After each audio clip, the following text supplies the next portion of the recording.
Hello all, welcome to Id-Ego-Superego, the YouTube channel by Razina.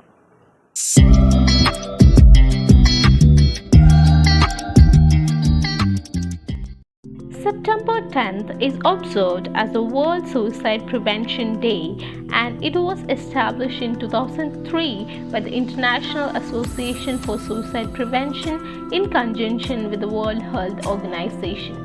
Yes, let's talk about suicide prevention. According to the American Psychiatric Association, as the second leading cause of death for people aged between 10 to 34, suicide is a serious public health problem. An estimated 703,000 people a year take their life around the world. For every suicide, there are likely 20 other people making a suicide attempt, and many more have serious thoughts of suicide. Millions of people suffer intense grief or otherwise profoundly impacted by the suicidal behaviors, according to World Health Organization. The theme of World Suicide Prevention Day 2022 is creating hope through action. It reflects the need for collective action to address this urgent public health issue.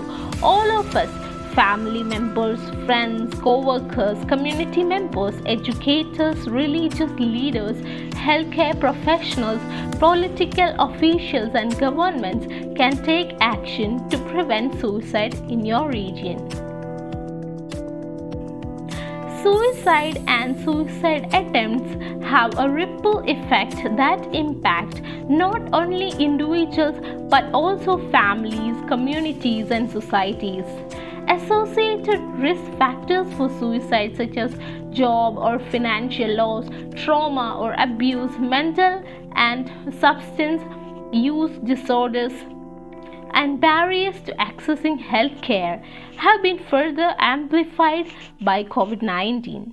1 year after the pandemic's onset, more than half of people surveyed in Chile, Brazil, Peru, and Canada reported that their mental health had gotten worse.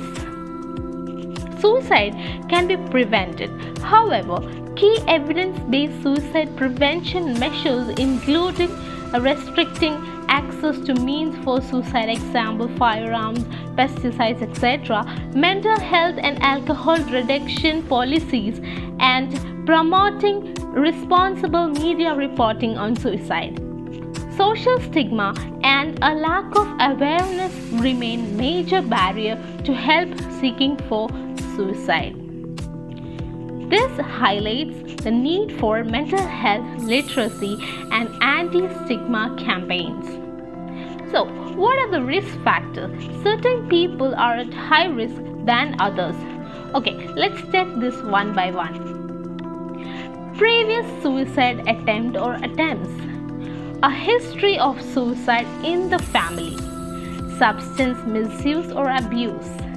Mood disorders like depression, bipolar disorder. Access to lethal means. Example, keeping firearms in the house. Losses and other events. For example, breakup of a relationship or death of a loved one, academic failures, legal difficulties, bullying, etc. History of trauma or abuse. Chronic physical illness, including chronic pain. Exposure to suicidal behaviors of others, it can be direct or through media. And what are the warning signs? How do you know that someone is prone to suicide attempt in near future? According to National Institute of Mental Health, these are the warning signs of suicide attempt. Talking about wanting to die or wanting to kill themselves. Talking about feeling empty or hopelessness or having no reason to live. Talking about feeling trapped or feeling that there are no solutions. Feeling unbearable emotion or physical pain. Talking about being a burden to others. withdrawing from family and friends, giving away important possessions, saying goodbye to friends and family, putting affairs in order such as making a will, taking great risks that could lead to death such as driving extremely fast, talking or thinking about death often. Do not take this sign silly.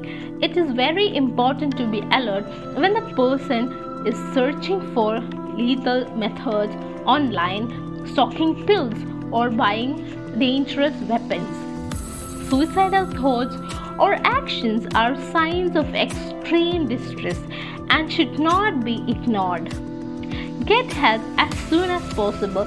If you are feeling this way or someone else is feeling this way, help them. How can you offer help? The first step is to ask. Ask for signs of suicide. Ask like, are you thinking about killing yourself? No, you are not increasing the chance of killing themselves. Yes, you heard it right. There are scientific evidences for this. If you ask a person in distress, it will actually reduce their distress. Next step is to keep them safe. Reducing a suicidal person's access to dangerous weapons, poison, or other such items or places that increase the risk. This is an important part of suicide prevention. And the third step is to be there. Be there. Listen carefully and learn what the individual is thinking and feeling. Research suggests acknowledging and talking about suicide may reduce rather than increasing suicidal thoughts. Fourth step is to help them connect. Save the helpline numbers in your region. I am giving some of the reliable centers in India as published in the Hindu 2021, and most of them are providing free services and they will be available 24/7. You can also help make a connection with a trusted individuals like a family members, friends, spiritual advisors. I always prefer you to seek help from a qualified mental health professional. The final step is to stay connected. Staying in touch after a crisis or after being discharged from a care center can make a difference. Studies have shown the number of suicide deaths goes down when someone follows up with the person at risk. Family and friends are often the first to recognize the warning signs of suicide, and they can take the first step towards helping a loved one to find mental health treatment.